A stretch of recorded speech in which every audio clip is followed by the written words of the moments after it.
Love you 3,000. Love you 3,000.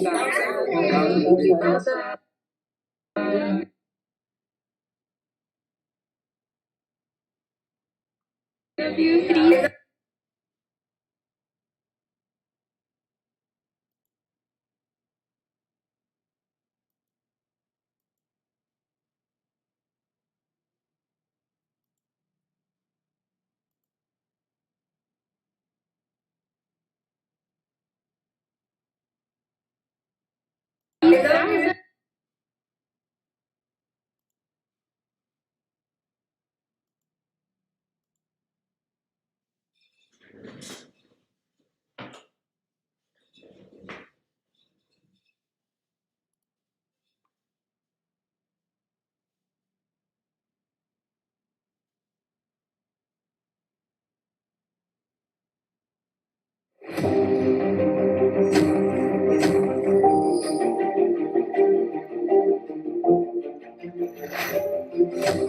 You need to take time to find your bread and butter trade.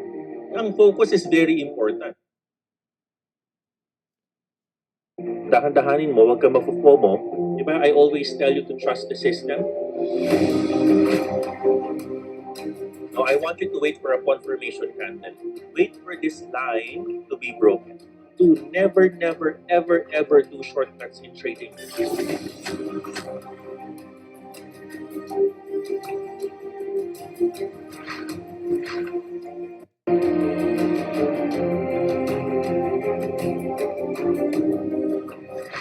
Kaya ang galing talaga pag natutunan mo.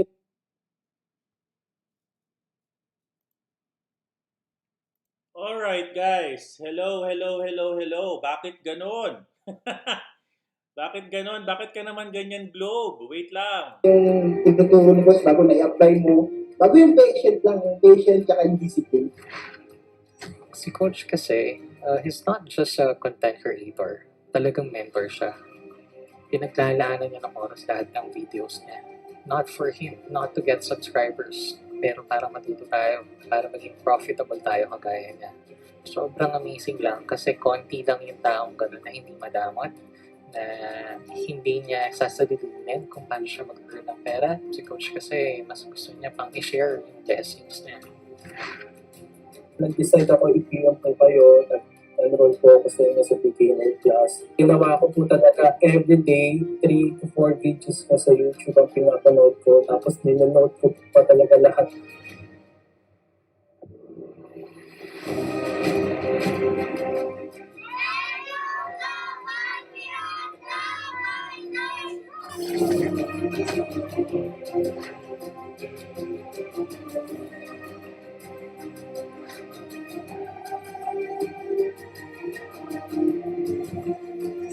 Magpahinga ka.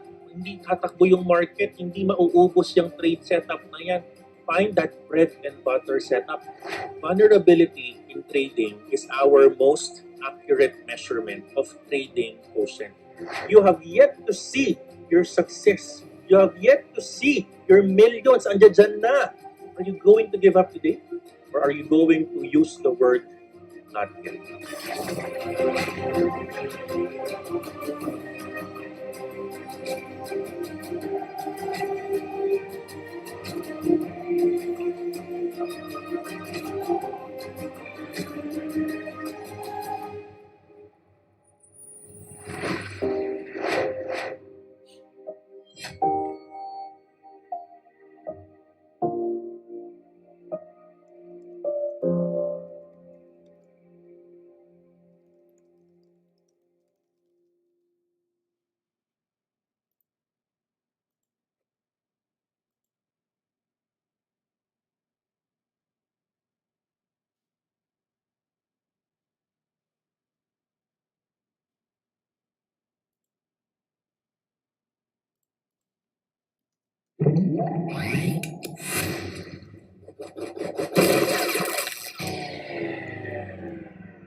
Hi, I'm Sheila and I'm an OFW from Thailand. I can't remember exactly how I discovered Coach Miranda's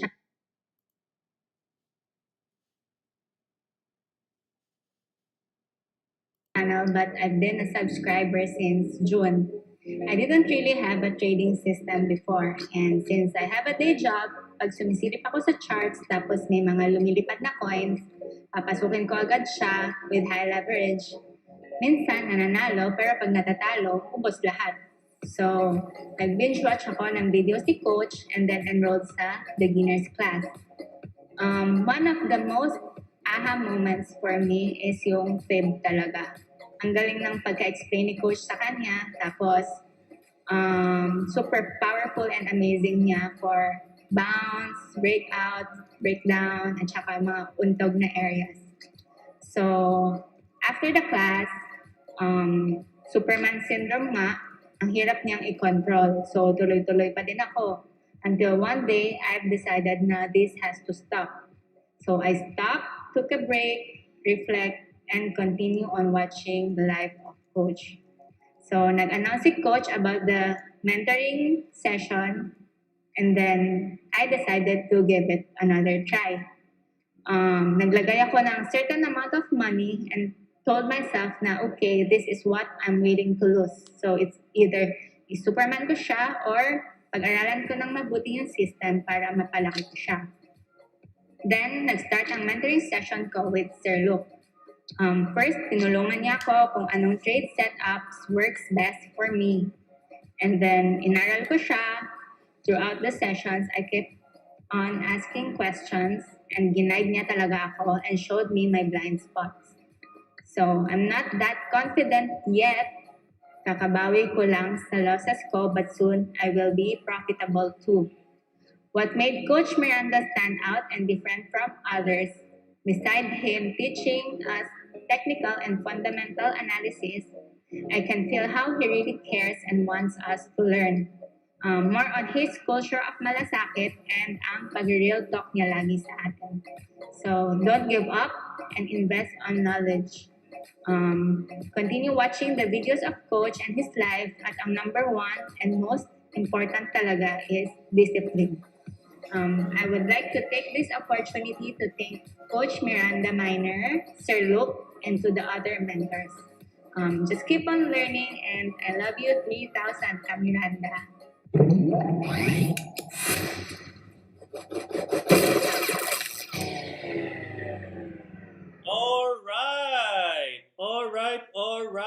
Alright. Guys, kamusta naman? Nako, di ko alam kung babatiin ko ba kayo ng good morning o basta magandang gabi pa rin. No? Because salamat sa Panginoon, tayo ay buhay, tayo ay humihinga, tayo ay may internet, tayo ay nakakakinig. No? Napakaganda ng topic today. I'm going to give you insights on what to do during the market crash.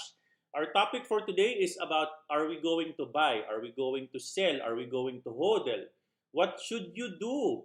Type number 1 kung ito ba ang tanong mo ngayon at ito ang bumabagabag sa'yo ngayon. No? Type number 1, no? Omicron FUD drives BTC down to 41,000, and I'm going to share to you ang aking strategy over the next couple of days. All right.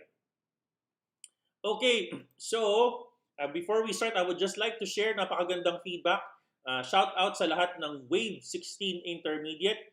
Nako, nakaka-proud turuan tong batch na to. Alam ko sobrang hirap ng assessment kanina, pero marami pa rin nakapasa, no? Sabi dito, ang aha moment ko is sobrang laki ng tulong ng correlation sa pag-start ng trading for a day trade. Nakaka-help siya paano ma-predict ang galaw ng coins, mostly yung anatomy of the feast. Super ahang ngayon, alam ko na kung paano maging galawan ng pag-trade. Ano yung aha moment mo? The feast and the use of standard deviation in portfolio management.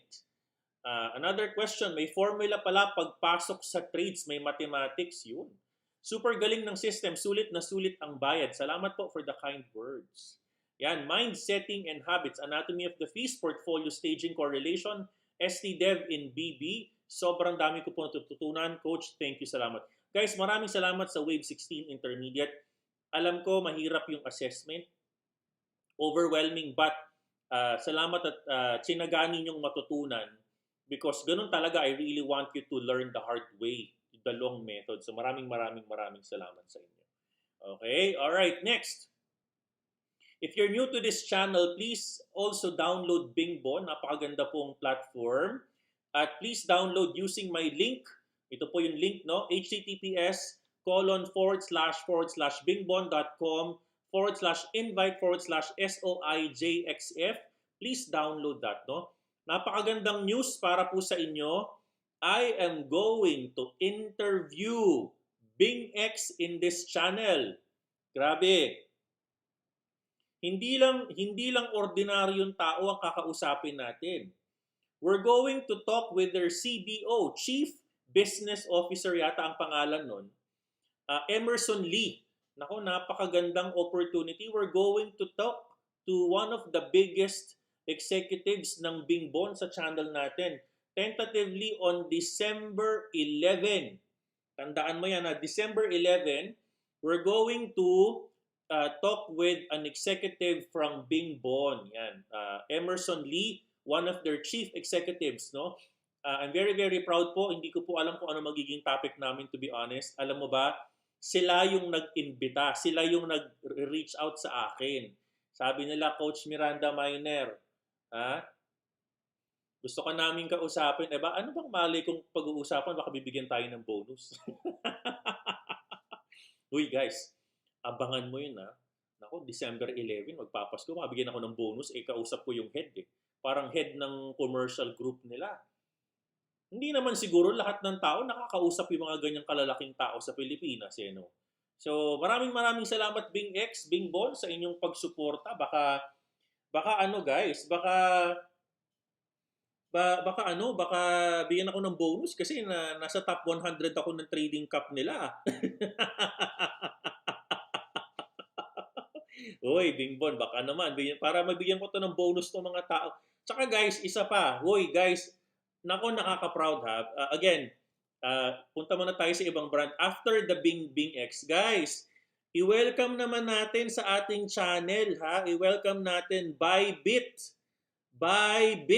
I-welcome natin, no? Palakpakan po natin 'yan.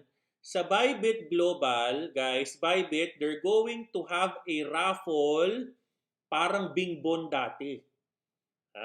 Meron silang raffle, i-sponsor nila. Miss Ira, na-credit na ba yung price sa atin? Can you comment kung na-credit na? Pag na-credit na, magra-raffle tayo simula ngayon. O kaya bukas para may pang-trade ka. Ay nako talaga. Napakadami nilang ibibigay na price. Partner na natin si Bybit. And we will give you guys the mechanics tomorrow. Kasi alam ko na credit na Hindi ko lang alam. I would like to confirm with Miss Ira kung na-confirm na. So, thank you Bybit and thank you BingX, no? Guys, pag binigyan tayo ng bonus, I will also give it to all of you. Alam niyo naman si Miranda Miner, pinapasa ko lang sa inyo yung mga bonuses na yan. Tulad nung Bingbon before, no? Tsaka natutuwa ako kasi at an average, nakita ko yung statistics natin, baka dahil dito pupuri. Hindi ko alam, baka magpo-promote lang yan si Bingbon, Hindi natin alam. Pero tinignan ko yung statistics ko noong November, more than 500 active traders ang nagtitrade under my profile. So maraming salamat sa inyo guys, no? Ayan, alright. Okay, so maraming salamat sa mga bumabati at sa mga nagchat-chat. Maraming salamat. Uy, winner na daw agad si Sheila. Sawadi ka, si Sheila. Salamat. Okay guys, ngayon, if you're interested, ano ba yung laman ng intermediate? Marami. 16 personality assessment, trader blind spots, scalping 2.0, portfolio management and staging, may mathematics, may computation, may hands-on, meron kayong free portfolio na pwede nyo gamitin.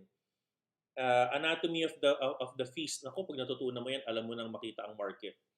Umiikot-ikot lang yan. So yun yung intermediate. No? So if you are a beginner graduate, gusto mong malalaman yung mga yan, please, parang yung isa kanina, beginner 15, intermediate batch 16. So yon. Very good. Individual course, ito na po yung mga course price natin. And abangan mo, niluluto na po namin ang website ni Miranda Miner, www.globalmirandaminer.com. Guys, palakpakan nyo naman. Nakakatuwa naman talaga itong community natin. No? We're growing and growing and growing. And I hope you feel na ikaw po ay part ng ating paglaki. No? Dinidedicate ko sa iyo, inaalay ko po sa iyo yung success na ito, and to God be all the highest praises and glory. Dahil tayo po ay lumalaki, may website na very very soon, ini-interview na natin mga CEO, mga Chief Executive Officers ng malalaking brands. Kasama ka dyan, inaalay ko sa iyo yan.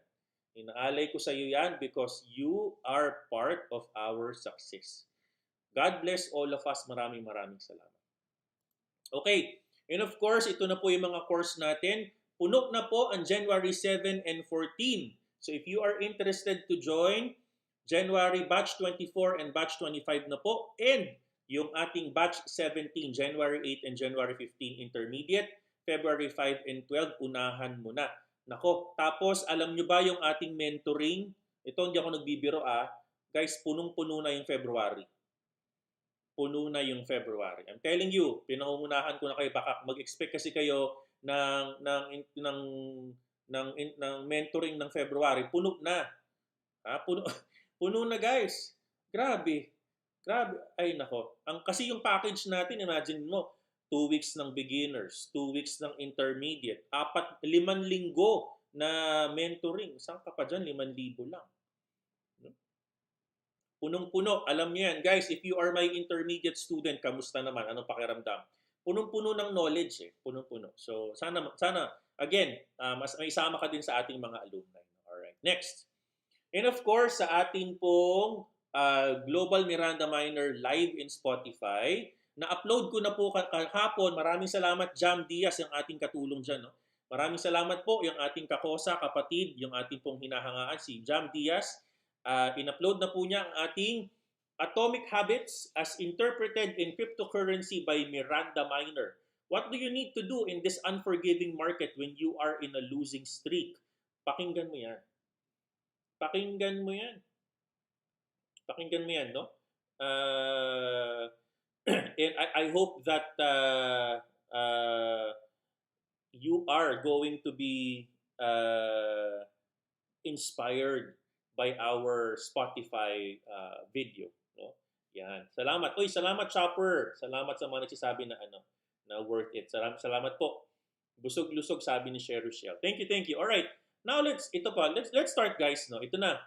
Let's go with the topic. Medyo bibilisan ko kasi this is a very very good topic, no. Naghanda ako ng mga presentations para sa inyo at sana panoorin niyo ulit pag dumating yung panahon na nagma-market crash.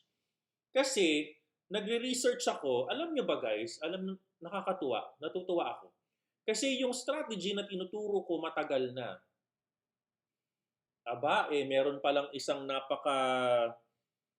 galing na stock market trader na halos parehas kami ng system. Papakilala ko siya sa iyo maya-maya.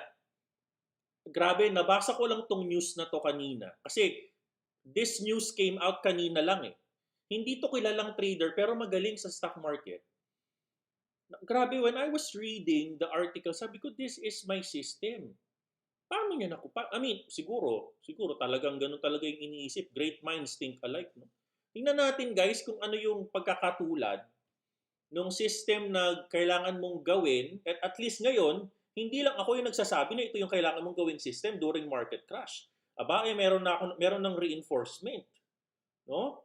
Meron ng reinforcement. Diba? So, alright, let's do this. Number 1, ano ba ang nangyari sa whole market? Naku, Panginoon ko po. Dow Jones, S&P 500, Nasdaq, puro bagsak. No? Bagsakan po lahat. Nakita mo yan, no? Nakita mo to, yung Dow trajectory ng price niya. From 36,000 nung week of November 15, humataw ng 34,000.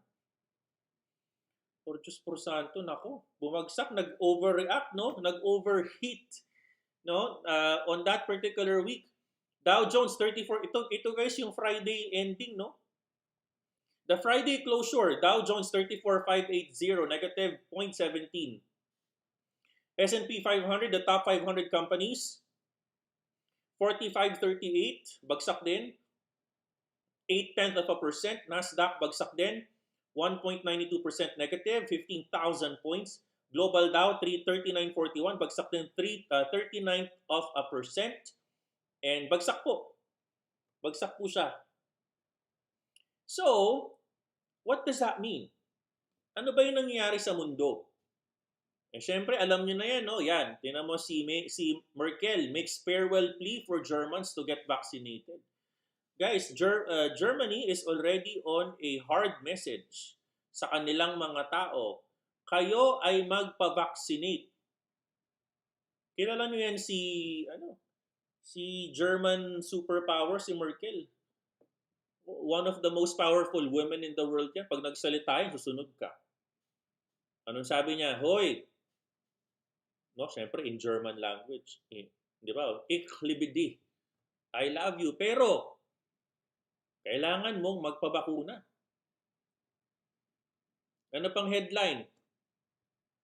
Yung mga chief scientists ng World Health Organization, hoy, huwag kayo magpanik. Ba't puro kayo panic? Bakit? Anong sabi ng taga South Africa? Eh kung makapagpanik naman tong mundo na to, kakala mo naman kung ano nangyayari. Parang alang itong sakit, para lang trangkaso, wala pang namamatay. Bakit ganun? Ano ba nangyayari? Ba't nag-overreact kayo? Sa Pilipinas, anong sabi ng DOH? Hoy, may pangatlong case na tayo ng Omicron. Anong sabi ng World Health Organization? Oy, teka lang, huwag kayong mag-iingay dyan. Oy, wala pang namamatay sa Omicron. Ha? So, yun yung mga balita. The news are like that, no? So, in Germany, lockdown. Diba? Bumabalik sa dati. Why is it going in that direction? Why do you think it's going in that direction? Because the market, I mean the economy is, or the politicians, even si Biden nagdatag na siya ng kanyang ano. 'Di ba? They have a new restriction.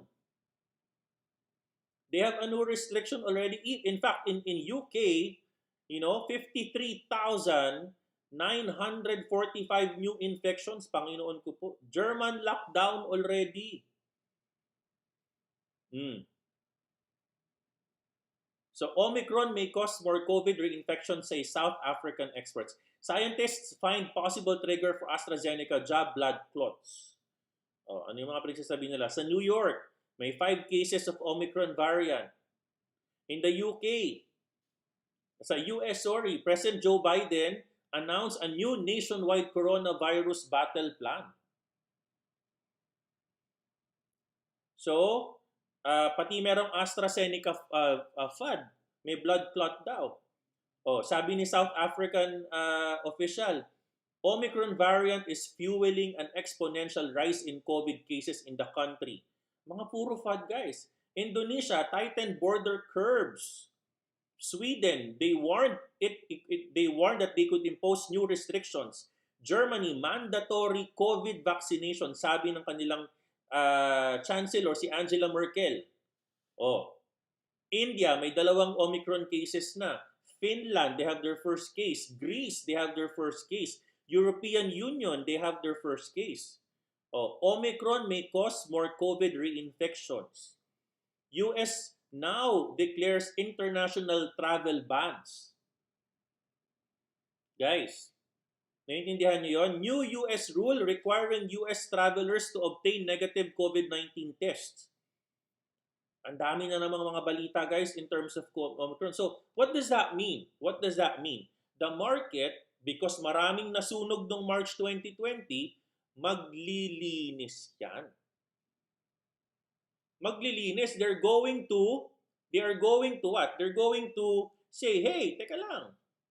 Diba? They're going to, teka lang, we need to make sure that our funds are very, very clear. Hindi tulad nung March 2020 na napabayaan po tayo. Napabayaan po tayo. Mag-iisip sila, guys. Mag-iisip yan. Okay? So, napakarami, iba-ibang klase. Iba-ibang klaseng mga balita. No? So, ano bang ginawa natin dyan? What did we do? What did we do? This was actually, sinabi natin sa community. November 28, wag muna kayong mag-ODR. So sabi ko, wag muna kayo mag-ODR. Don't buy the dip yet because the market is showing early signs of a crash. Oh, November 28, do not ODR this market. Okay? Interesting, interesting. Do not ODR. Siyempre, bakit? Nakita natin yung big market picture.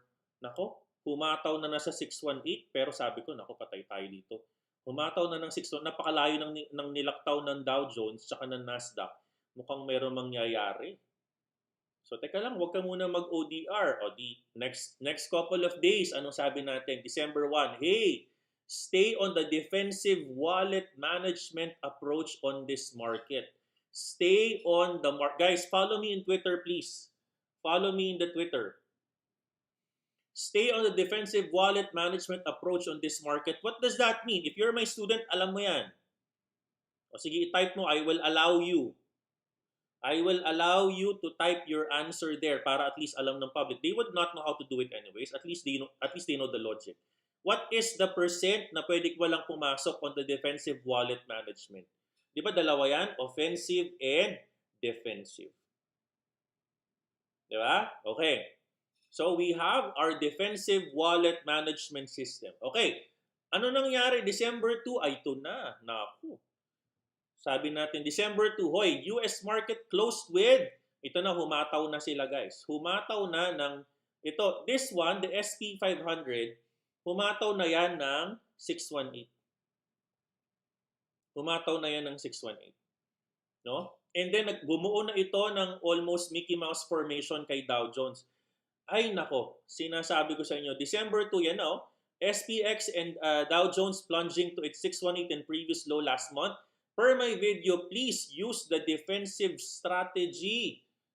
Use the defensive strategy. Defensive na, linis na. Huwag ka na magbababaylong, huwag ka na mag-aano dyan. December 2. Please. Ganyan na tayo, di ganyan na, linis na tayo. Okay. So December 2 yan. Okay, next tayo ngayon. So sabi natin, ito yung candle formation noong November 28, sabi natin, uy, humataw ng 618. Oh. Humataw tayo ng 618 on BTC, pero napansin mo, medyo nag-late reaction si SPX. Humataw siya ng 618 on December 2 na nauna pa si Bitcoin, guys ha. Nauna si Bitcoin. Pero I will tell you later why as early as November 28, we said do not ODR this market. I will tell you maya-maya. So mas nauna pa si Bitcoin humataw. November 28, nag-618 na si Bitcoin. Sumunod tong si SPX, yung index ng US. No? Sumunod na siya. Tapos December 1, nagpapahiwatig na ng breakout or potential bounce. Pero ano sabi natin? Hoy, defensive mode ka muna because nakapula pa yung MACD sa ilalim. Huwag ka munang magbida-bida dyan. Defensive mode. Intraday, huwag ka munang magposisyon. Intraday. December 2, stock market plunge. Ito na. That was the confirmation. Confirmation yon. When BTC hit the 618 area and when the stock market fell into 618 yun, humataw pababa ang Bitcoin. No? Humataw pababa. Again, imagine the chronology of events, no? Naunang bumaba si Bitcoin, no? As early as November 27, nag-618 plunge na yan. Nagpaparamdam na siya. Tapos after that, couple of days after, boom, humataw na pababa itong si SPX 500. No? So sumunod na siya. Ito na nangyari. Boom, pagkatapos niyan, sabi natin, teka lang, okay. Defense market mode, yan, humataw na. So if you follow that, matalo ka man, you only have less than 30%. O sabihin mo ng 40%. Pero hindi buong port mo ang na-liquidate. No? When you say linis na, I will teach you high level later on how to do that. No? Diniscuss ko na yan doon sa video natin kahapon, yung Marites coin. Diniscuss ko na yun doon, paano kayo maglilinis. Pero dadaanan ko ulit yan. Ito na. Here's what you need to do. Guys, medyo mabilis lang ang live natin today ha. Kasi ang suggestion ko sa inyo ngayon, hindi ako magcha-chart. Meron lang akong suggestions on what to do. Okay? Ito na. Hindi ka nag-iisa. Type number 1 na masaya ka makita to. Hindi ka nag-iisa. Tumingin tayo sa overall liquidations. Umabot ng $1.25 billion ang na-liquidate on December 4, Saturday. This is the worst liquidations, for the past couple of months. You are not alone. No? You are not alone. 1.25 billion got liquidated during this time. No? Lahat ng tao na hindi marunong mag-defensive, buong port natanggal siguro. Buong port natanggal, yung iba natira. No? And you're not alone, guys. You're not alone. It's almost the entire market was wiped out because of aggressive leverage. Okay, all right, next. Ito na. It was published on December 2. I saw it earlier in one of the bulletins. Kasi kanina, guys, hindi ko pala nasabi sa inyo, no? May usap-usapan kasi, one of the things na kaya ang alam ko humataw pababa yang si Bitcoin is there was a rumor that Michael Saylor is going to sell his position. You need to remember, last week or 2 weeks ago, bumili po, remember si Michael Saylor, ng 7,002 or 7,003 na Bitcoin on a price of $59,000. Ang daming usap-usapan that they're going to offload some of their Bitcoins into a lower, in this particular dump, kasi they unfortunately bought at 59,000. Okay, ito na. Ito na nangyari. So, ang usap-usapan was, since yung average niya, meron siyang around 131,000 plus Bitcoin or equivalent to, for every 173 Bitcoins, meron siyang isa doon sa entire circulation ng Bitcoin. So ito na, guys, ito na. So when he bought the 7,002 Bitcoins worth 59,000, that is almost worth 10% of the entire holdings nila. Kasi they're holding around 100 plus thousand Bitcoins. So 7,000 plus is close to relatively around 10%, give or take. No? Ito na. Because binili nila yung Bitcoin on $59,000, listen to this very carefully. That is 10%. Cross-multiply natin. And they currently have 90%. Pero ang average price ng 90% of their Bitcoin is a total of $29,000. Okay, I'm just doing the mental math dito, no? Kung yung 10% ng possession niya is already almost 30% loss. Okay, kung nag 30% loss ng 59,000, 30% loss, no? So 59,000, the new average price of 59,000, 59 times 0.1 times 0.3, tapos 29 times 0.9 times 1, ay 0.7. Okay? So 0.1, 29, I'm just doing the mental math, no? Compute ko kung ano yung risk sa positions niya eh. 29 times 0.9, it's 26.1. Okay. Okay. Tapos 59,000 times 10% times 0.3, 1.77. So almost, if you think about it from a $29,000, 29 times 0.12%, halos natalo siya ng almost $3,000. So yung $29,000 average Bitcoin price na ngayon is already equivalent to almost $34,000 or $33,000 kasi kinuha niya tong hit na to. Bumili siya sa $59,000, 10%, 30% loss, tapos yung average niya na $29,000, umangat na yan ng almost 34 kasi 10% ng port niya natalo na. Natalo na. So ano ibig sabihin nun? Iisipin niya, kailangan ko bang i-let go itong coin na to? Yun na nga yung balita kanina, guys. Yun na yung balita kanina. Yung rumor kanina, mag-a-unload itong si Saylor Ha? Alam mo kung bakit? O, makinig ka mabuti. Ito kasing si Elon Musk, pasaway itong Elon Musk na to. O, meron na namang istorya kay Elon Musk. Aba, itong si Elon Musk, ha, nagbenta ng $1 billion worth of Tesla shares. O, syempre, nag-aaway ang dalawang yan. Inaway nga ni Elon si CZ. Ano sabi ni Elon kay ZC? Hoy, ano tong nangyayari sa mga pinag-uusapan ng mga Doge hodlers? Anong sabi ni CZ? Hoy, wag kang nangingialam dito. Ano tong nangyayari sa Tesla? Merong parang tax something issues diyan sa California. Nag-aaway yung mga bilyonaryo. Ha? Anong sabi ni ang iniisip ko diyan, sinasabi ni Sailor, aba, makapagbenta nga din ako ng Bitcoin. Ayun ang rumor, ayun yung usap-usapan. Kaninang afternoon, before ako mag Elite University, sabi ko, patay tayo dito, magfa-FUD ito lalo. Ayun, bumagsak na nga ng alas 2, alauna ng hapon. Or alas 12 if I'm not mistaken. Ito na. Ito na yung sinasabi ngayon ni ito na yung sinasabi ng isang stock market. Veteran trader Mark Cook, unfortunately he passed away. He was monitoring the health of the stock market. Na sinasabi niya, the stock market is due for a major hit or a bubble. Pero in fairness sa taon to, hindi naman niya alam na meron ng darating na Omicron. Pero ito lang yung sinasabi niya, no? Guys, imagine niyo, if the market, sulat niyo to or put something in your notes, no? If the market is due for a market bubble, I want you guys to write down ito mga sinabi niyang indicators. Okay, type number 1 guys ha. I want you guys to type number 1.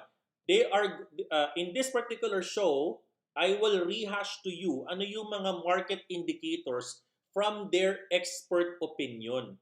Tapos I will tell you what is my opinion about their opinion. Okay? Type number 1 guys, kung ready ka na. I will give you couple of tips that will make you realize that the market can potentially crash. Okay. Bukod pa yan doon sa tinuturo nating anatomy of the market, may mga binibigay na opinion itong si Mark Cook in terms of ano ba yung mga indications. What are the indications? And sinasabi niya dito, hoy, teka lang, bilang isang trader, huwag kang masyadong negative dyan kasi you can earn on the bear market. Huwag kang masyadong negative kasi I can tell you that you can earn in the bear market. O, basahin natin yung sinasabi niya. Let's go to this. Sabi niya, ano yung mga clue that the bear market is near? Number 1, sabi niya, hoy, it's tricky to predict. Teka lang wait lang. This article was sent out December 4. It was first published December 2. I don't know who this guy is. But tingnan niyo yung correlation sa mga nangyayari. Kaya nga kanina sabi ko, wow, parang I feel very good kasi yung sinasabi niya parang almost the same kami ng sinasabi, no? Again, I don't know this guy. I don't know him. Nabasa ko lang yung article. So ito na. Sabi niya, when the bear market is near, you need to look at the SPX 500. Ano sabi niya dito? Hoy, okay, S&P 500, tingnan mo yan. Ano ang kanyang rally? Nagrarally ba siya pero pababa na? Is there a late magic? Okay, anong nangyari on the past couple of weeks ng November, mid-November kay S&P? Ilang beses nag-all-time high yan? Ilang beses nag-all-time high ang SPX 500? Ilang beses nag-all-time high ang Dow Jones? If you are my intermediate traders, ano tinuro ko sa inyo? After the all-time high, potentially you can see late magic, euphoric moves, all-time highs. People will take profit. Nung sumubok ng humataw ng 35,000, 34,000 si Dow Jones at humataw na ng 46,500, itong si S&P, sabi ko patay tayo dito. Magbe-breakout na ito, meron ng potential left hand dito. Yun na nga. Sabi niya, if you want to know if the market bear is going to happen soon, you need to watch the rally in the S&P 500. Alam nyo din yan guys, left hand. Alam nyo. Diba? Alam nyo rin yan, gumagawa ng left hand all-time high, but the oscillators are going down. So sabi niya, yung mga one-day wonders, you can get 1 to 2% on the rally, Pero, over the next couple of days, ino-offset siya ng decline. So December 2, sabi natin, oy, we are watching the SPX 500. It looks like ito ay magka-crash based on this. Stay defensive, stay defensive, stay defensive. Number 2, anong sabi niya? The buy the dip strategy will fail. Okay? Number 2, sabi niya, yung buy the dip strategy will fail. It will work brilliantly on the bull market, but it fails during a bear market. When the buy the dip trade is punished, Cook knew it was time to either switch strategies or risk getting mowed down. So what did I say? Hoy, wag ka munang mag-ODR because the market is volatile. Number 3, price are always the last indicator to fall. Even if the price is stable, the market conditions can give you clue kung ito ay magbe-bear. No one knows what causes a crash or a bear market. Yung catalyst normally unforeseen, hitting a market that's already weak. But in this case, alam natin, it is already Omicron. It is Omicron. Okay? Alright. Okay. So what does this mean? What does this mean? Alright. Anong sabi niya? What should we do now? What should we do next? Anong sabi ni Mark Cook? What did he say? Okay, listen to what he needs to say during a crash. Number 1, sabi niya, Cook did not like the market crashes because they killed volatility. He often said that the crashes are not good for everyone, especially for traders. 1, sabi niya, Cook thrived on the volatility to make money. He preferred to earn 10% correction to a crash. He told me he made the most money during corrections and bear markets. Kabaliktaran niya ng mga take profits, no? Okay.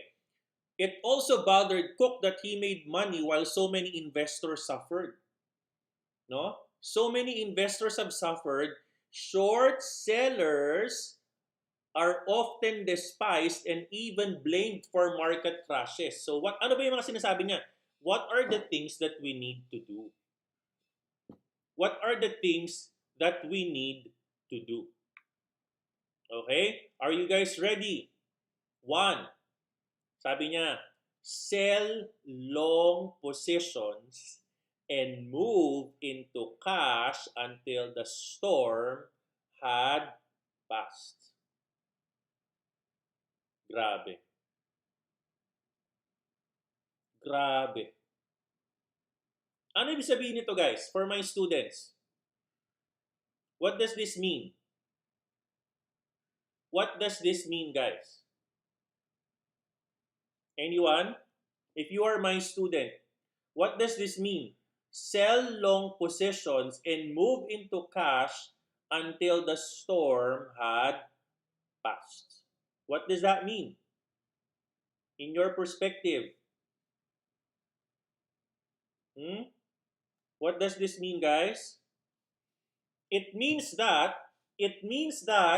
defensive wallet strategy. Defensive wallet strategy. Sell the long positions and move into cash USDT until the storm had passed. Very good. Very good, Gia. Exactly. Defensive. Sabi niya, sell long positions until the storm had passed. Ang problema, hindi niya tinuro when will the storm pass. Okay, intermediate traders. Okay, sagutin nyo to. And again, the community will not know anyways. Sagutin nyo to. After the major pullback, support identification, bounce on old support. When do we enter a market after a pullback? When do we enter a market after a pullback? Sige nga, pop quiz. Mga estudyante ko, when do you enter? When do you enter? Tingnan natin. I will wait for your responses. When do you enter? Anong anatomy of the market? Sasabayan mo ba yung pullback? Sasabayan mo ba yung bounce on support? Sasabayan mo ba yon? Very good. Very good, Johari. Very good, Ryan. Very good, Dan. Very good. Very good, Arsals. Karen, very good. Well, not Oras. Okay, very good, guys. So what do you need to do? What do you need to do? Mag-aantay ka. Mag-aantay ka. Ano ba ang nangyayari? Okay, someone answered this in the students. After a long pullback, what happens in the market? After a long pullback, students, after a long pullback, what happens? Please answer it.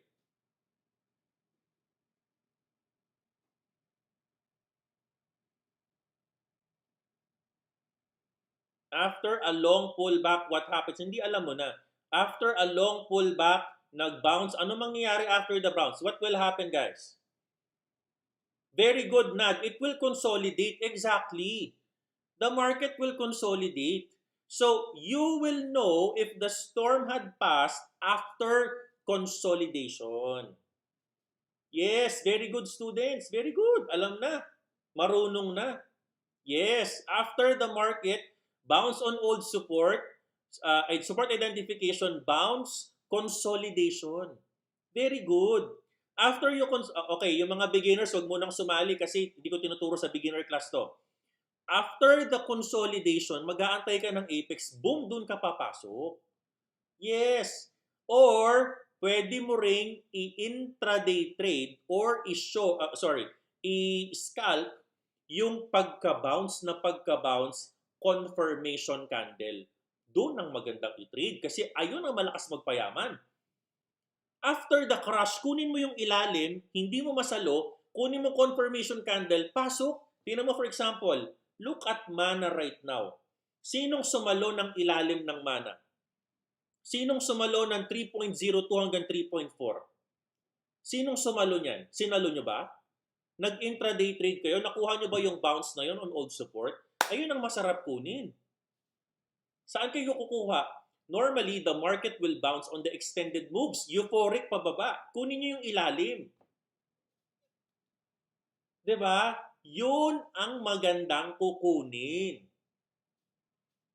Diba? Sabi ni Cook, hoy, you need to sell your long positions. Makinig kay Miranda Miner. US market, December 2, nag-plunge in 618. Defensive wallet strategy this week. Hindi po ako nagkulang sa inyo. No?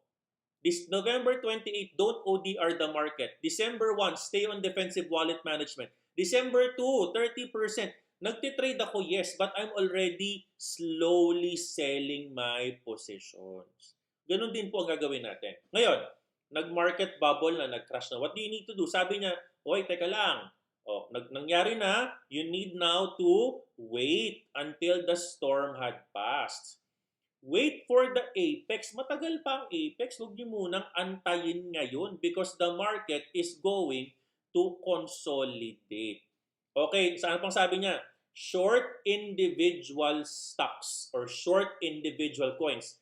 Question, did we do this? Yes or no? I'm going to show it to you right now.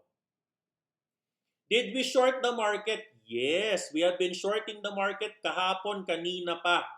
No, when we saw that the market is going down, sabi ni Cook, short individual coins. O short, 14%, 166%, 32%. We have been shorting the market. Yes, you need to short the market. Kung it's showing breakdown on your 618 and 1.618 extended move. Why? Kabaliktaran ng umaakyat na coin, Pag humataw po yan, 1.618 pababa, expect a parabolic inverse move. Ibig sabihin, parabolic pataas, RSI 30 at 30 pababa. Imagine niyo ha, tumataas yung coin, pataas ng pataas ng pataas. Parabolic move, 72. Diba? 72 to 70. Baliktarin mo yun. RSI. Normally, from 28 to 22, humahataw yan dyan. Pabaliktad. Diba? 1.618 pababa, parabolic. Baliktad, inverse. Extended move, pababa. Pag pataas, 1.618, pataas, late magic. Pag pababa, may late magic below 1.618. Hahataw yan pababa. Maghahanap yan. Wala na pag nag-breakout ng 1.618. Next, what happened? After you short, sabi niya, defensive wallet strategy. No? Defensive wallet strategy. O di, linis ka na. So ako, parang parehas. Bakit parang parehas? Diba? Parang parehas ng iniisip. So ako, itatago ko to. Sabi ko, someone finally agreed with my perspective. No? On a market crash, you need to short and you need to stay defensive. Huwag mong kalabanin yung market, huwag kang nakamura syndrome. Ano sabi ko sa mga beginner? Hoy, nakamura syndrome ka dyan, huwag ka. Ha? Huwag ka. Don't. Huwag mong salubungin. O what's next? No? I want you guys, okay, nangyari na yung mangyayari, but I want you guys to think of this crash on a positive mindset. Think of it in a positive mindset. How? How would you think about it? Ito yung gagawin nyo. You can think about this as the market need to crash so para magamit mo yung 13th month pay mo to find the best position. Baka isipin mo na lang, kinarush talaga yan ni market para ang mga Pilipino makakuha ng bonus at makaposisyon. Diba? The market needed to crash so you can enter and buy on the bargain. Pwedeng ganun eh. Pwedeng ganun, di ba? Pwedeng ganun. The market needed to crash so that you can use your 13th month pay to find the best position. The market needed to crash on December so people can buy for 2022. Diba? The market allowed you, diba, before sabi mo, ang mahal-mahal lang 59, ang mahal-mahal lang 55, ang mahal-mahal lang $53,000. Ngayon, mahal pa ba ang 47? The market crashed so that the Filipino, tayo lang naman ang mga 13th month pay, wala naman 13th month pay sa ibang bansa. The Filipino can buy on a bargain. Think of it that way. Diba? Think of it that way. Huwag ka muna magpa-reband ng buhok. Diba? Diba? So, yung binenta mo, yung sinel mo nung mga nag-defensive wallet mode ka, natalo ka ng 10% on, yes, that's fine. But now, you can buy the dip. Pero wait, wag muna, sabi ko wag kayong magpo-position unless you're scalping. Do not position on this market until we see a breakout. So what do we need to do? Ano ba yung rational defensive strategy? Ano ba yan? O, tulad ng sinasabi natin, meron tayong 4 na coin, yung Bitcoin nag-dump, yung isa hindi correlated to Bitcoin. Ang gagawin mo, you need to sell already your coins. Sell 20 or 30 or 40 or 50% even at a loss. Why? You need to cut loss. You still need to cut loss. Why? Because yung pinagbentahan niyan, di ba, meron kang 100,000 pesos. Binenta mo yung 20,000 pesos niyan. Kasi 50% loss na yan. Instead na makuha mo yung buong 20,000 pesos, makukuha mo na lang is 10,000 pesos. Kasi nga, it is already it's already 50% negative. Okay, ito na. So yung 10,000 pesos mo, yun yung ipang-aabang mo ng ilalim. Diba? So anong nangyari, if ever matalo ka man, hindi buong pera mo ang nawala at na-liquidate. Ang risk dito is that pag yan hinayaan mo sa futures ng matagal na matagal at natalo at tiniis mo yan, no? There's gonna be a time that you cannot dig a grave out of yourself kasi naipit ka na. So, ang mangyayari, kung ito man manalo to, if this one will win, right?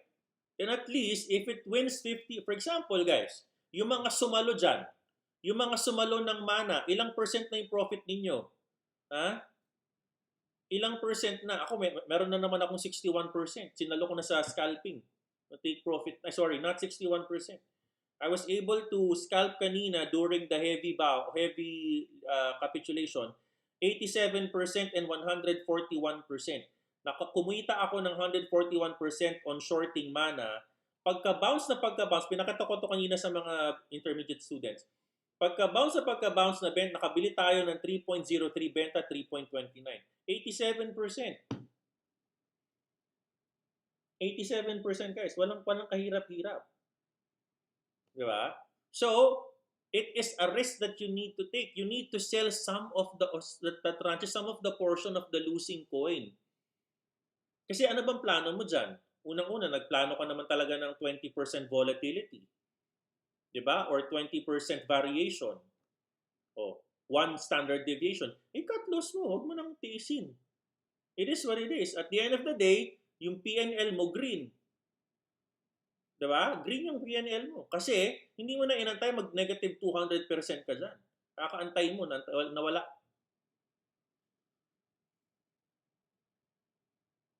Okay? Another question, gaano katagal tong bear market na to? Depende kung gaano katagal yung consolidation. Guys, ito, perfect example. Not correlated to BTC, itong coin na to for example. This is for example, mana. Ayun, nag-recover na almost. Nag-recover na ulit from 3.03, now 3.6. Ito, look at this one. Oh, ayan, oh, this one is mana. 3.6 na. So, from a wallet perspective, visually, makikita mo, okay. I will take the hit now, i-ready ko yan to enter on a better position. Okay. So, guys, this is for futures. Now, first spot, it's okay you hodl, walang problema. Hodl nyo. Diba? I-hodl nyo. Ngayon, kung yung plano nyo talaga first spot is to really sell, then go ahead. It depends on your trade plan. Kasi pag sinabi ko ngayon, ibenta nyo, ano ba yung plano nyo nung unang-una? Ano bang sabi ko sa tweet ko? Nag-tweet ako dyan. Basahin nyo na lang yung tweet ni Miranda Miner, ha? Basahin nyo, meron akong tweet dyan about ano yung gagawin ko on spot. Nag-tweet ako kanina. Ano sabi ko dyan?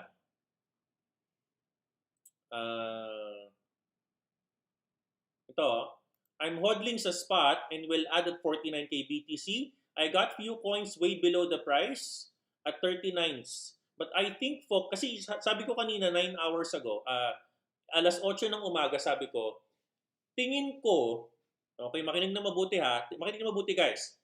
Alas 8 ng umaga nag-iisip ako, sabi ko, merong rumor itong si Michael Zero magbebenta ng Bitcoin. So, ang tingin kong mangyayari sa market kaninang umaga, tingin ko yung mga nakabili sa 45,000 Bitcoin, magbebenta yan. Kasi nasa 52 na si Bitcoin eh. Magbebenta yan, bakit? Kasi nga, pag humataw ng 51,000 or 53, ng 45,000, wala silang tutubuin.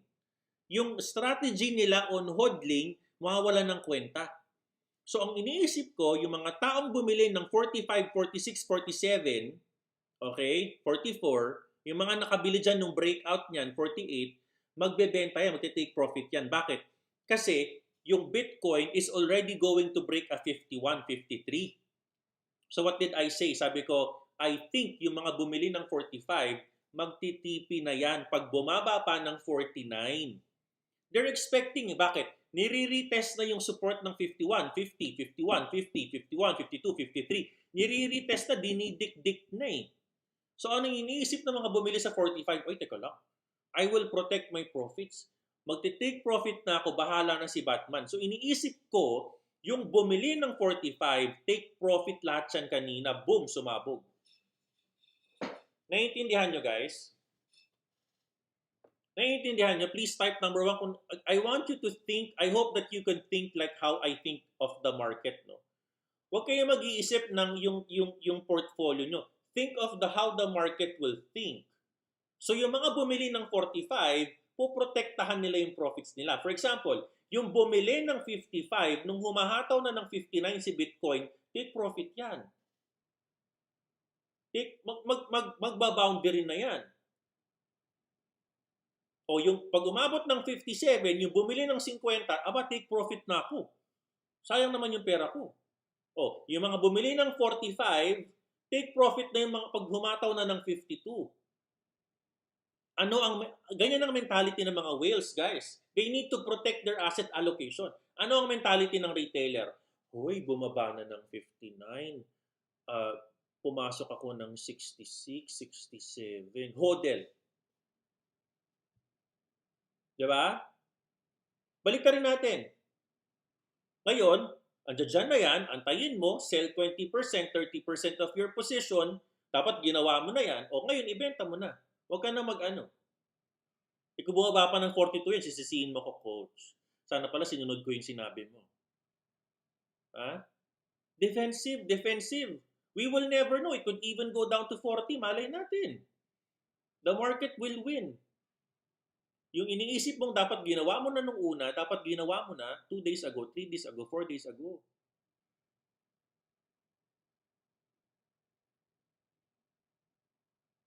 The market will take profit. Yung mga nakabili ng mas mura, ako, ganun ako, greedy ako eh. O, nabili ko ng 45, aba, syempre magte-take profit na ako sa spot, Di ba?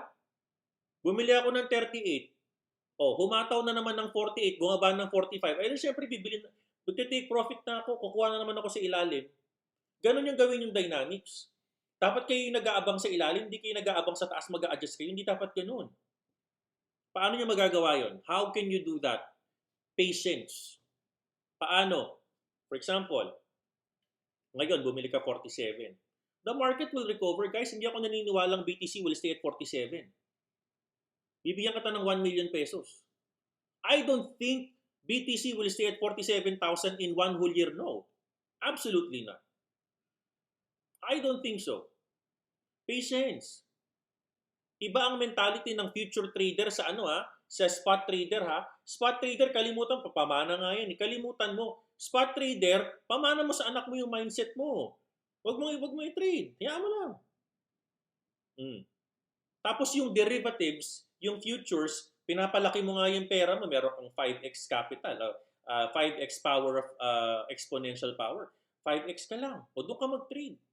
Isipin mo yung future spot market na wala ka talagang power of leverage. Gawin mo lang 3x, 4x. Ganun lang. O, doon ka mag-trade. Doon ka kumita ng 10,000 per day. O, magugutom ka ba nun? Hindi ka magugutom. Iiwan mo yung pera mo sa spot. Guys, o kunwari, bumili ka ng 47, tiisin mong huwag tingnan yung spot market mo ng 1 month. Tingnan natin. O, magkano ba ang presyo nung August? 43,000. Tanda ko yun, nag-breakout 43,000 Bitcoin coming from 39. August. O, magkano nung November? 67. O, syempre, yung mga nakabili nung August, humahataw ulit ng 57, 52, 53, aba, magti-take profit na ako. Diba? So, ganun lang yun, guys. So, I mean, again, I hope natulungan ko kayo in terms of different perspective, different lens, no? sa pagtingin sa big picture. Kasi nga, pag alam natin yan, alam natin paano galawan sa sa portfolio. Anyways, so yun guys, no, yan ang aking topic for today. Sana natulungan kita, no, yung mga tips ko sa'yo. Of course, I cannot teach you everything kasi pipitikin ako ng mga university students natin. Pero sana nabigyan kita ng perspective, kumbaga, no? What to do on the before the market drops. Ano ba yung mga market conditions? Para hindi mo na basahin yan, follow my Twitter. Yun na lang. Follow na lang my Twitter para I can at least help you navigate this market. Hindi naman kita mamaliin. Of course, hindi naman tayo perfect. Kung may nagsasabi sa inyo perfect yung isang tao dyan, ay kalimutan nyo yung taong yan. Nakakatakot yan. Walang taong perfect sa mundo. Ha? Case in point. Saan ka nakakita ng hedge fund manager ang ini-interview nagbibigay ng projection? Sige nga. One of the ethos, one of the discipline, of a trader is they never give price projections on a particular coin or a particular stock. Maghanap ka ng ini-interview. Pag yun nagbigay ng price point, walang kontrata yun sa hedge fund. Walang kontrata sa hedge fund yun, I'm telling you right now. Walang kontrata yun.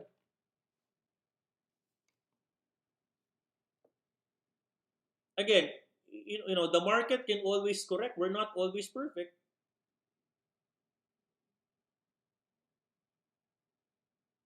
Diba? So, that is my topic for today. No, I wanted to share that perspective to you, and I hope that it was able to give you different insights on the market. No, give you a different insights in the market. Ngayon, kung meron kayong mga inaalagaan na coin, meron kayong mga gustong coin, it doesn't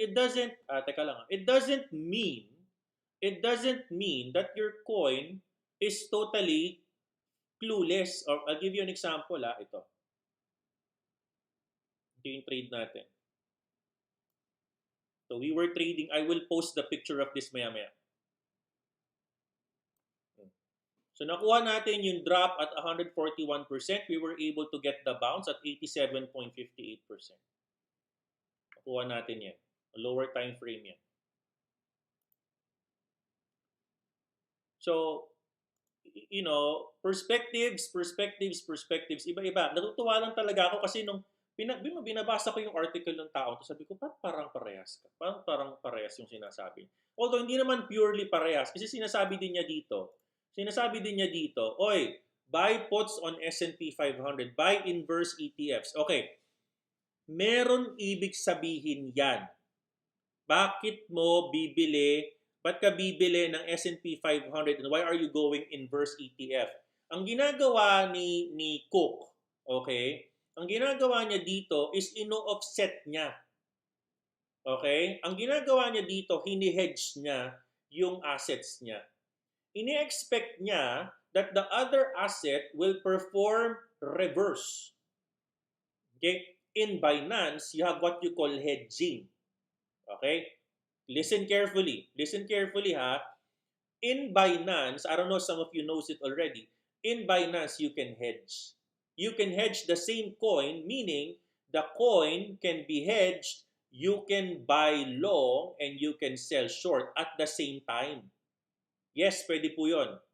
Ngayon, itong sinasabi ni Cook, sinasabi niya, buy puts on S&P 500 and buy inverse ETF. Babaligtarin niya. Pwede to.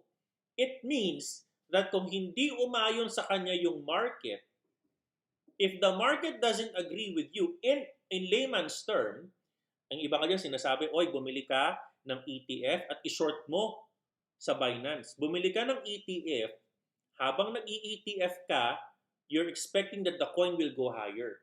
Diba? Kasi may contango. In reverse, bumili ka ngayon. Mag-short ka ngayon sa Bitcoin market. Sa Binance. Sa spot, you need to short sa Binance. Ngayon, ito yun. Ang ginagawa ng iba, they're shorting maka 2x or 3x sila. Okay? They're shorting the market by Bitcoin. Naka-short sila ng 2x, 3x lang para very, very safe. Bumibili sila ng ETF. Ano nangyayari? Listen to this very carefully. Listen to this very carefully, ha? If Bitcoin goes higher, Yes, talo sila sa short, but their ETF is earning. Okay? If the Bitcoin goes lower, meron silang discount in ETF. They're buying it on a discount because of contango, and they earn. Listen carefully ha. They earn in shorting of the coin. Bakit? Papadaliin ko na lang sa inyo, no? If Binance is on positive basis points, which they always are naman, tingnan ulit natin kung positive basis points na mga to. Tingnan natin, coins. Tingin ko negative basis points na sila eh, kasi on a discount. Ayun, negative na nga. Negative na nga. Ayan. Let's look at the ayan, no? Sabi ko na eh, negative na. Ano ibig sabihin nito, guys? Listen to me very carefully, ha? Kapag negative ang funding rates or ang basis points mo, if you short the market, you pay funding fees. Okay? If the funding rate is negative and you buy long the market, you will receive a positive funding rate every 8 hours. Oh, now you know. Now you know, type number 1. If the funding rate is negative, ibig sabihin nun, the shorters are winning. So, ang ginagawa nila, if you're buying long, ini-incentivize ka ng platform to stay on a buy long kahit negative yung sentiment. So, ibig sabihin nun, mamaya tingnan nyo, every 8 hours in Binance, you will see, meron kayong positive 0.01%. If you are buying long Bitcoin right now, and the funding rate is negative 0.05, after 8 hours, look at your funding rates. I tingin ko alas 4, alas 12, alas 4 yan. Tingnan ninyo, you will have an extra money. That is what's happening. So ang sinasabi, balik tayo dun sa topic. Ang sinasabi dito ni Cook, mag-arbitrage ka. Yung isa nagpa-positive, yung isa nag-short on a different platform. Para whatever happens, you win. You win. In Binance, may ganyan. Why am I not teaching that? Because pag hindi ka marunong gumamit niyan, baka matalo ka pa sa fees. O matalo ka pa. Huwag makakalimutan yun. Okay? Alright, guys. Type number 1 kung may natutunan today. Type number 1 if you've learned something today. Fundamentals ng cryptocurrency market yan, ha? Tinuturo ko yan. So, dapat alam nyo na yan. Type number 1 if you learned something new today.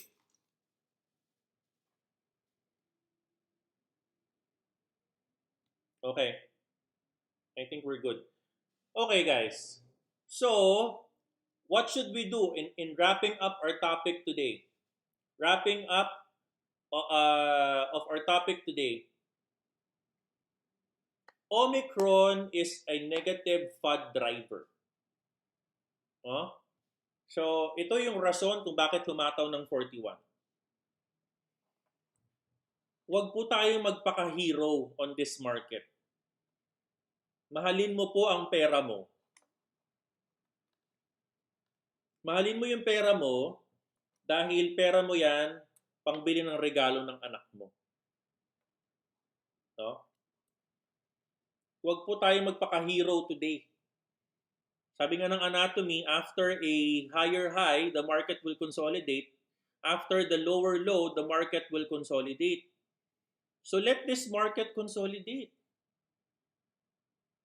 Let this market consolidate. Magpahinga ka.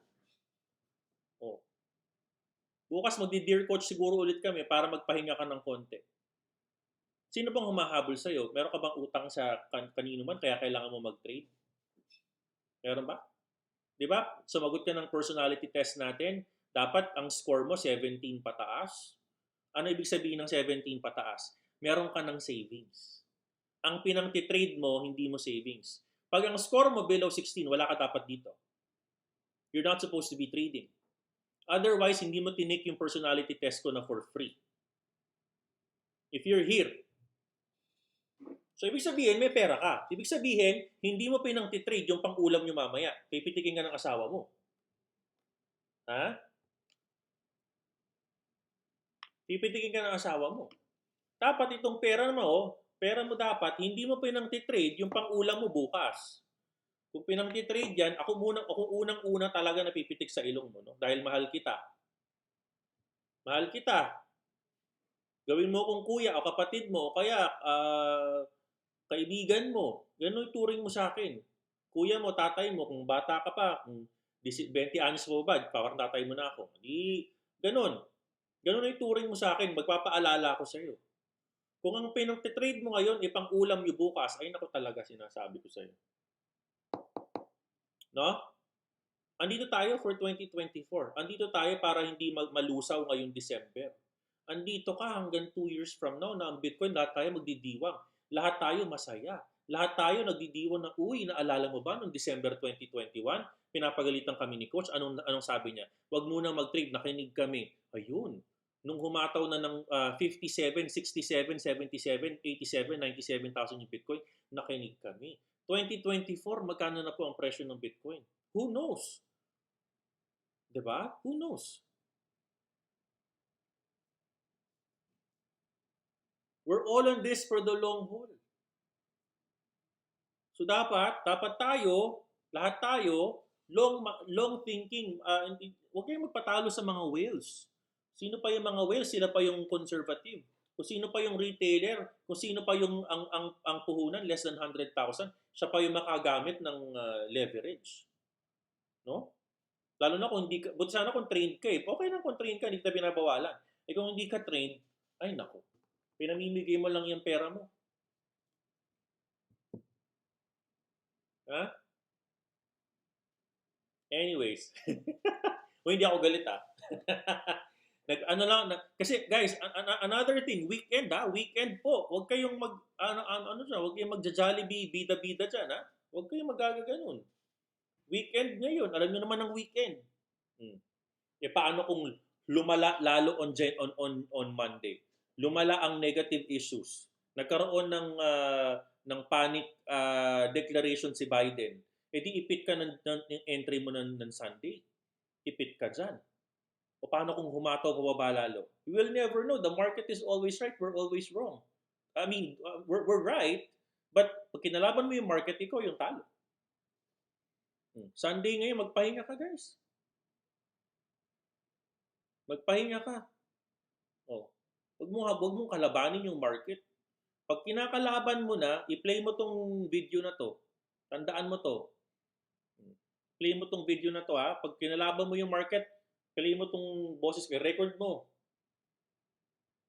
Siguro iba sa inyo na minsan narinig na lang bigla yung boses ni Coach. Kakapakinig sa akin gabi-gabi. No? I-record mo, gawin mo reminder. Uy, kamusta ka na? Ganun. Ganun. Anyways guys, mahal na mahal ko po kayo. Sana po nakatulong tayo sa inyo no ng konting paalala at konting perspective at I am together with you no. Sama-sama po tayo lahat no. In this journey together. Sabayan ko kayo, sama-sama tayo at ang aking mindset is long term. Long term tayo.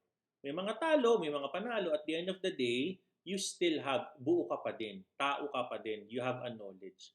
Ang nangyari lang talaga dyan, nawalan ka ng pera, but you have the experience. Meron kang natutunan sa market na to. Ang mahalaga is how you move forward from this market. Alam mo kung saan ka pupunta, naranasan mo. You have earned your stripes, ika nga. You have earned your stripes and from here, you know the feeling. Ang tanong, have you learned from this? Have you learned from this? I would leave that question to you tonight. Iiwan ko sa iyo ngayon itong question na to. Reflect mo. Have you learned from this? Because I know you do. I know you have learned. I know. No? Base sa mga nakikita ko today sa mga posts, sabi nung isang post ko, pansinin mo ako na liquidate ako, pinansin ko. No? We're all on this together. Sama-sama tayong aakyat. Makinig lang lagi tinuturo naman natin yung tamang disiplina, and I'm sure that one of these days, no, huwag mong gaanong isipin that you will become profitable as well. Ngayon, kung may malalim na problema, sulat mo yan sa akin, basahin natin. Dear Coach, tago mo lang yung mga details. Nandito lang kami ni Sweet. Alright guys, we're all on this together. God bless all of you. Magandang gabi. At mahal na mahal ko po kayo lahat. Taos puso po ang kapasalamat sa inyo pong suporta. At God bless all of you. I love